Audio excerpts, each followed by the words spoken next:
The day my father died, my sister cried louder than anyone else in the room. I thought it was because she loved him. I was wrong. She wasn't mourning my father. She was counting his money. By the end of that week, she had taken the house, the business, the cars, even my childhood bedroom. She looked me in the eyes and said, "Dad never loved you. He chose me."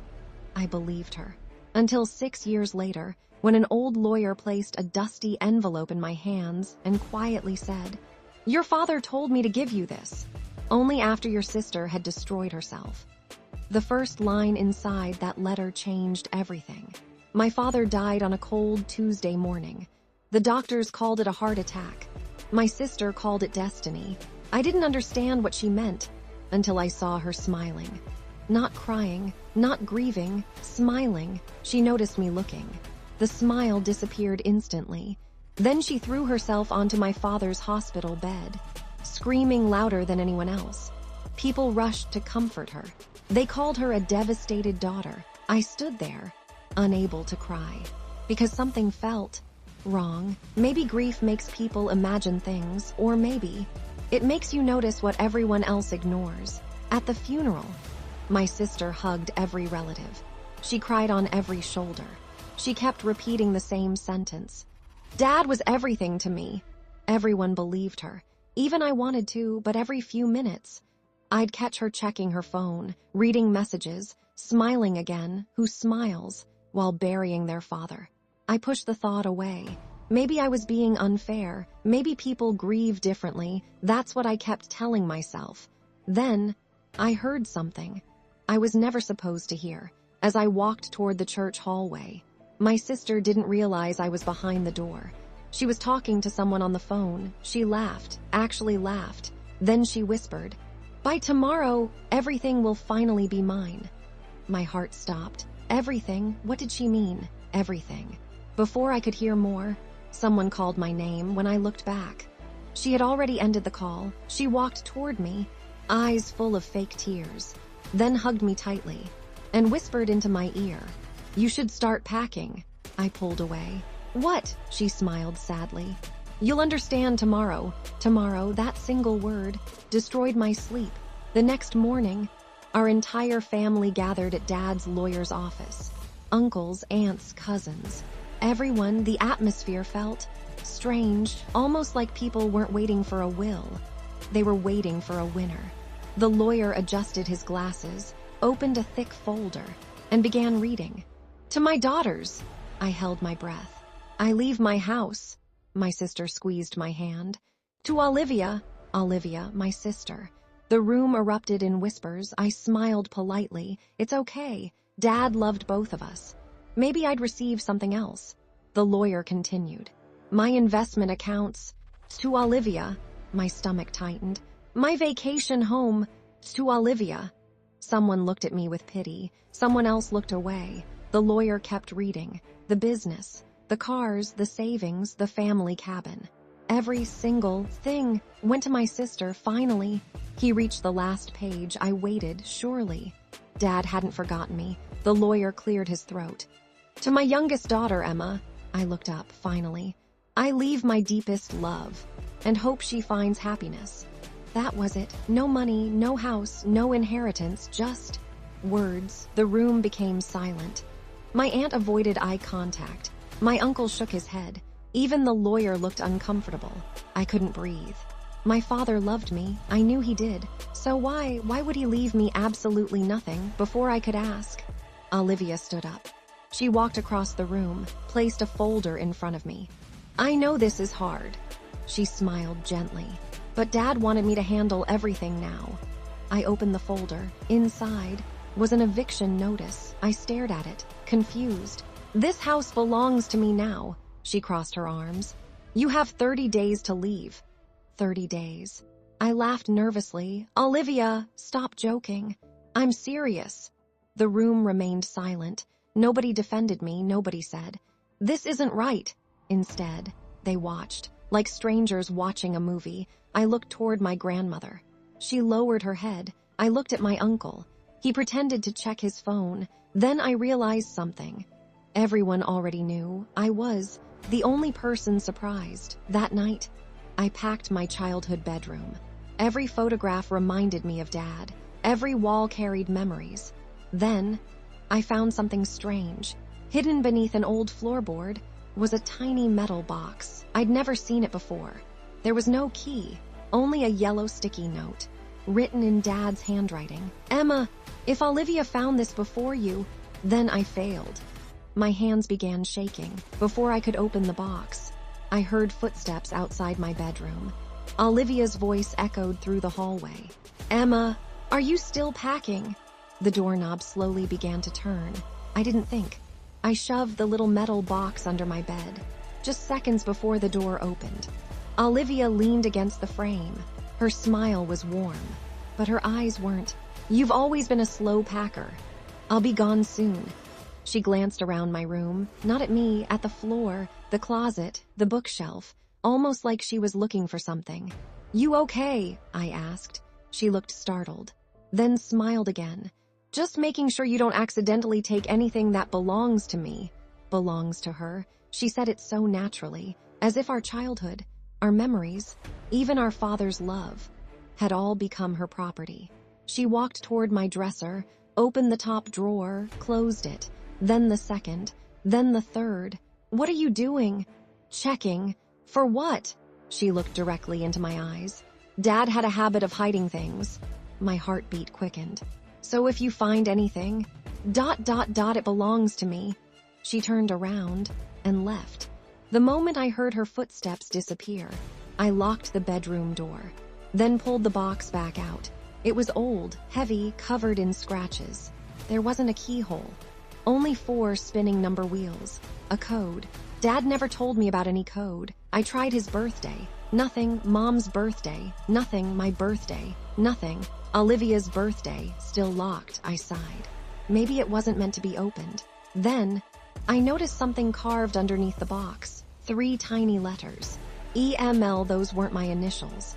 My name was Emma Carter. Who was EML? I took a picture with my phone. Maybe I'd figure it out later. For now, I had bigger problems. By sunset, my bedroom was empty. I carried the last suitcase downstairs.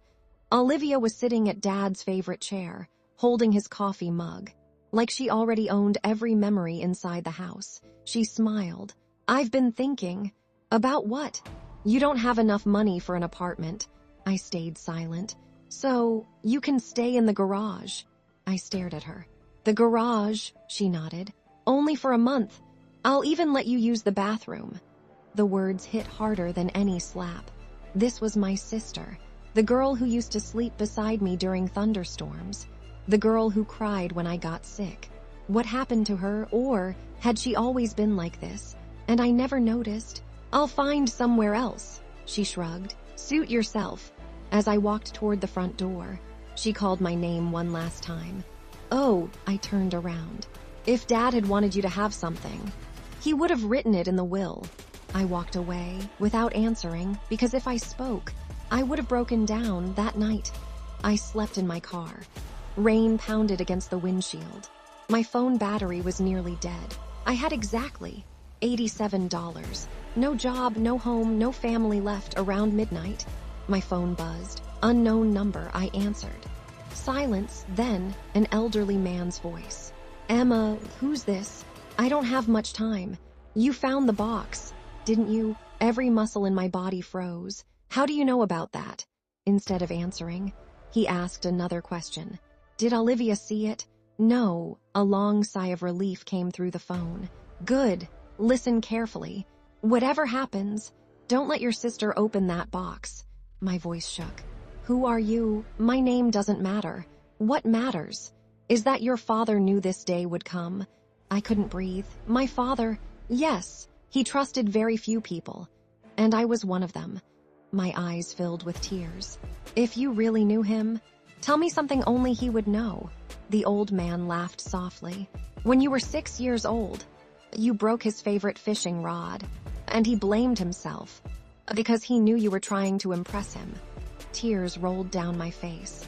"No one knew that story. No one." "Who are you?" Before he answered, I heard another voice, far away, a younger man shouting. "He's on the phone." The old man's breathing became panicked. They found me. What? Emma, listen carefully. The code isn't a birthday. It's a place. A place only you and your father, the call ended. I kept shouting. Hello, hello. Nothing. I called back. The number didn't exist. The next morning, I drove back to the house. Not to argue, not to beg, just to collect the last few boxes from the garage. But something was wrong. 2 black luxury SUVs were parked outside. Men in expensive suits walked in and out of the house. One of them carried a locked briefcase. Another carried stacks of documents. Olivia stood at the front door, laughing. Then I heard one sentence that turned my blood cold. One of the men smiled and said, "Congratulations, Miss Carter. Once you sign today, the trust will finally belong to you." A trust? What trust? Dad never mentioned a trust. If the will had already been read, then what exactly? Was Olivia signing? I ducked behind a tree before anyone could see me, and for the first time, I realized something terrifying. My father's funeral wasn't the end of someone's plan. It was the beginning. I stayed hidden behind the old oak tree across the street. The men in black suits weren't movers. They weren't bankers. And they definitely weren't family. They looked expensive, confident, like they already knew exactly why they were there. Olivia laughed as she signed another document. One of the men handed her a silver fountain pen. Then I heard him say, "Congratulations, Miss Carter. Once today's paperwork is complete, you'll become the sole controller of the Ashford Family Trust." The Ashford Family Trust. I'd never heard those words before. Not once. Dad had never mentioned a trust. So why was everyone acting like this had been planned for years? I reached for my phone. Maybe I should record this. The moment I opened the camera, someone grabbed my shoulder. I nearly screamed. It was Mr. Harris, our next-door neighbor. He had known my father for over 30 years. "Emma, what are you doing here?" I pointed toward the house. "What's happening?" He looked around carefully before answering. "You shouldn't be here. I asked you a question," he sighed. "I don't know everything, but your father met those men several times before he died." "What? He never told you?" I slowly shook my head. Mr. Harris looked genuinely confused. He said, "Everything would make sense after the reading of the will." My stomach tightened. Nothing made sense, not anymore. Suddenly, the front door opened. Everyone walked outside. I quickly hid behind Mr. Harris's truck. Olivia was smiling again. One of the businessmen shook her hand. Then another handed her a leather folder. I couldn't hear everything, but I caught one sentence. "We'll transfer the remaining assets tomorrow." Remaining assets? The will had already transferred everything. Or had it? As the cars drove away, Olivia remained standing on the porch, looking directly toward the street, toward me. Had she seen me? No, impossible. Then she smiled. Not her fake funeral smile, a different one. Cold, satisfied, almost victorious. I waited until sunset before returning to the house. I knew she'd be inside, packing, celebrating, counting what she believed was now hers. I quietly entered through the garage. The old fishing equipment was still there. Dad's toolbox, his bicycle. Everything looked exactly the same, except one shelf. It had been completely emptied. There was a rectangle-shaped layer of clean dust. Something had been sitting there for years, something heavy, and now it was gone. Who took it? Olivia or those businessmen? As I turned to leave, I heard footsteps upstairs, then voices. I froze. Olivia wasn't alone. A man's voice echoed through the hallway. "I still don't understand why he trusted her."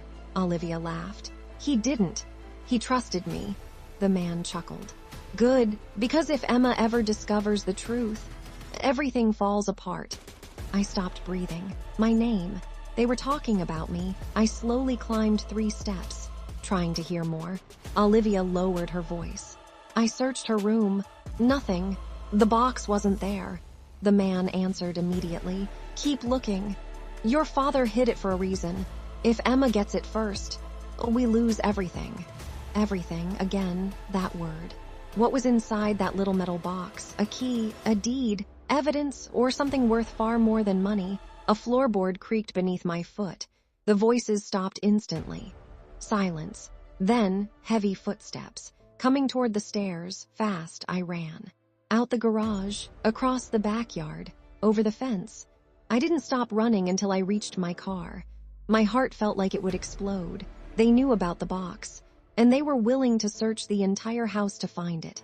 That night, I couldn't sleep. I kept staring at the metal box lying on the passenger seat. A place. The old man had said the code wasn't a birthday. It was a place. A place only Dad and I knew. I whispered every place I could remember. The lake where we fished. Nothing, the amusement park. Nothing, the old farmhouse. Nothing, then. I remembered something when I was 9. Dad took me to an abandoned lighthouse every summer. He called it our secret place. Nobody else ever came with us. Not Mom, not Olivia, just us. The lighthouse's address ended with 4 numbers. I grabbed the box. Slowly turned the wheels. 0, 7, 1, 9. Click. The lock opened. I couldn't believe it. Inside. There wasn't cash. There wasn't jewelry. There wasn't a will. There was only an old cassette tape. A tiny brass key and a folded letter on the front. Dad had written, "Only Emma." My hands trembled as I unfolded it. The first sentence made my blood run cold. "If you're reading this, then Olivia has already betrayed you." I couldn't move. I read the sentence again and again. Then I turned the page. My father's handwriting continued. "The greatest mistake I ever made wasn't trusting strangers. It was believing greed could never enter my own family." Tears blurred the ink, but before I could read the next paragraph, headlights suddenly flooded the inside of my car. A black SUV had pulled in behind me. Another blocked the road ahead. Car doors opened. 4 men stepped out. One of them shouted, "Emma Carter, hand us the box, and nobody gets hurt." The man stepped closer. "Emma, give us the box." His voice was calm, almost polite, but the gun in his hand wasn't. I looked around. 1 SUV behind me. Another in front. There was nowhere to run. I clutched the box against my chest. "I don't even know what's inside." The man smiled. "You don't need to." "We do." He reached into his jacket, pulled out a thick envelope. "1 signature, and you walk away with $1 million. $1 million for 1 little metal box. Whatever Dad had hidden. It was worth much more than money." I shook my head. "No." His smile disappeared. "I was hoping you'd say yes." Suddenly, a pair of bright headlights sped toward us. A pickup truck slammed into one of the subs. The impact echoed through the empty road. The armed men turned around. "Move!" someone shouted, without thinking. I jumped into my car, started the engine, and drove. I didn't even know who had saved me. I only knew I couldn't stop. Nearly 20 minutes later, I pulled into an old gas station, completely exhausted. Only then did I notice another vehicle pull in beside me, the same pickup truck. The driver stepped out, an elderly man, gray hair, baseball cap. Then he smiled. "Emma, I haven't seen you since your graduation." It took me a few seconds. Then I recognized him. Uncle Ben. He wasn't actually my uncle. He had been my father's closest friend for almost 40 years. Dad trusted him more than anyone. "What are you doing here?" He looked at the box. "I've been looking for you all day. You saved me." He nodded. "Your father told me if anything ever happened to him, I had to protect you." Tears filled my eyes. "Then tell me the truth, please." He remained silent for a long moment. Then he said something that changed everything. "Emma, the will you heard wasn't your father's final will." I froze. "What? It was a fake." The world around me disappeared. "That's impossible." "I watched the lawyer read it." Ben nodded slowly. "Exactly. He read the version someone wanted him to read." My hands started shaking. "Someone, Olivia." I couldn't believe it. "No, she couldn't fake a legal will. Not alone." Ben sighed. "She had help." "From who?" He looked away. "The lawyer." I remembered his face, his nervous hands. The way he avoided looking at me. He knew the entire time. Ben opened the metal box. Inside, he carefully removed the cassette tape. "You still have a cassette player." I asked. He smiled. I kept one for this exact day. We drove to his farmhouse, hidden deep in the countryside. He placed the tape inside an old recorder.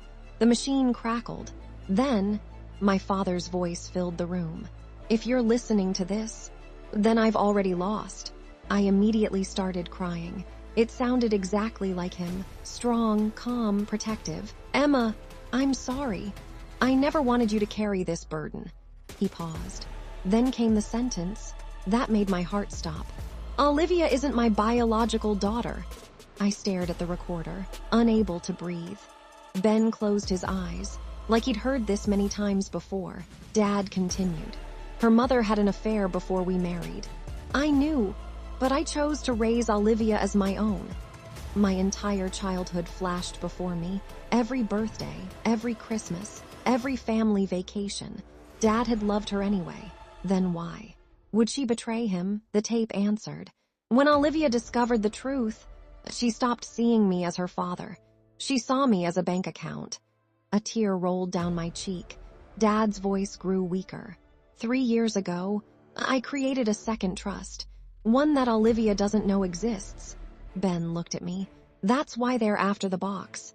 The recording continued. Emma, if Olivia ever sells a single family asset, the second trust activates automatically. I frowned. What does that mean? Ben smiled for the first time. It means she just made the biggest mistake of her life. Just then, Ben's phone rang. He answered. His face turned pale. He slowly looked at me. Emma, it's too late. Olivia just sold your father's company. An hour ago. I held my breath. Ben whispered, and now, the second trust has officially activated.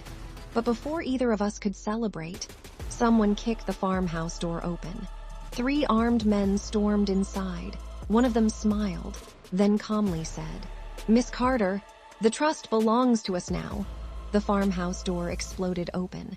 3 armed men rushed inside. One of them pointed his gun directly at me. Hand over the box. Ben slowly stepped in front of me. You'll have to kill me first. The man smiled. I was hoping you'd say that. Before he could pull the trigger, police sirens echoed outside. Blue and red lights flashed through the windows. The men looked at each other. Move! They ran toward the back door. 2 escaped. One was tackled by officers before he reached the fence. Within minutes, the farmhouse was surrounded. I looked at Ben. What just happened? He smiled. I called the FBI the moment we started listening to the tape. You, what? Your father trusted me. He also trusted the truth. 3 days later, I sat inside a federal courtroom. Reporters filled every seat. News cameras lined the walls. The case had already become national news. The Carter inheritance fraud. Olivia walked into court wearing a white suit. She looked confident, like she still believed she would win. She glanced at me and smiled. You still think Dad chose you? I didn't answer. The judge entered. The courtroom fell silent. The prosecutor stood. Your Honor, today we will prove that the defendant forged a will, committed financial fraud, and illegally transferred assets belonging to Emma Carter. Olivia laughed. Prove it, the prosecutor smiled. Gladly. He placed the cassette recorder on the evidence table. Olivia's smile faded. No, the room became silent. Dad's voice filled the courtroom. If you're hearing this in court, then Olivia ignored every chance I gave her to do the right thing. Olivia jumped to her feet. That's fake. The judge slammed the gavel. Sit down. Dad's recording continued. The will everyone will hear after my death is not my real will. Gasps filled the courtroom. The prosecutor held up another document. The original will, hidden inside the second trust. Verified by 3 independent handwriting experts. Every signature matched. Every witness confirmed it. Then came the biggest surprise. The lawyer who had read the fake will walked into the courtroom in handcuffs. He looked broken. The prosecutor asked one question. Why did you do it? The lawyer lowered his head. Olivia paid me. How much? $5 million. The courtroom erupted. Olivia's face turned white. This is a lie. The prosecutor calmly pressed another button. Bank records appeared on the courtroom screen. $5 million. Transferred 6 months before Dad died, directly into the lawyer's account. There was no denying it anymore. Then, Dad's recording reached its final minutes. His voice sounded weaker, almost tired. "Emma, if you're hearing this, I need you to understand something. I never loved Olivia less. I simply trusted you more." I covered my mouth, trying not to cry. Kindness is something money can never buy. That's why I left my legacy to the daughter who protected people, ... instead of using them. The courtroom was silent. Even the judge wiped away a tear. Then, the verdict came. "Olivia Carter, you are found guilty on all counts. Fraud, forgery, conspiracy, money laundering." She was sentenced to 18 years in federal prison. As officers placed handcuffs on her wrists, she looked at me. For the first time in years, she wasn't angry, she was scared. "Emma, I'm your sister." I slowly walked toward her. "I know, I always treated you like one. You stopped treating me like family a long time ago." She started crying. "Please, don't let them take everything." I looked into her eyes, then quietly replied, "You already took everything from yourself." She lowered her head. The officers led her away. I never saw her again. 6 months later, the court officially transferred the Carter family trust into my name. Every house, every business, every investment, everything Dad had built. Reporters waited outside. One of them shouted, "Miss Carter, you're worth hundreds of millions of dollars now. What's the first thing you're going to buy?" I smiled. "My father's old fishing cabin." The reporter looked confused. "You already own it." "I know. I just want to go home." That evening, I drove to the lake where Dad used to take me. I unlocked the cabin. Inside, everything was exactly the way he left it. His old fishing hat, his favorite chair, the coffee mug that still had a tiny crack in the handle. On the table, I found one final envelope. My name was written on it. I opened it with trembling hands.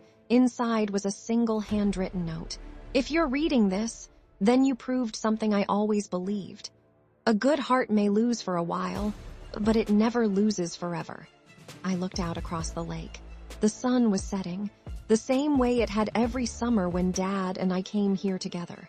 For the first time since he died, I didn't feel like I'd won. I felt like I'd finally come home.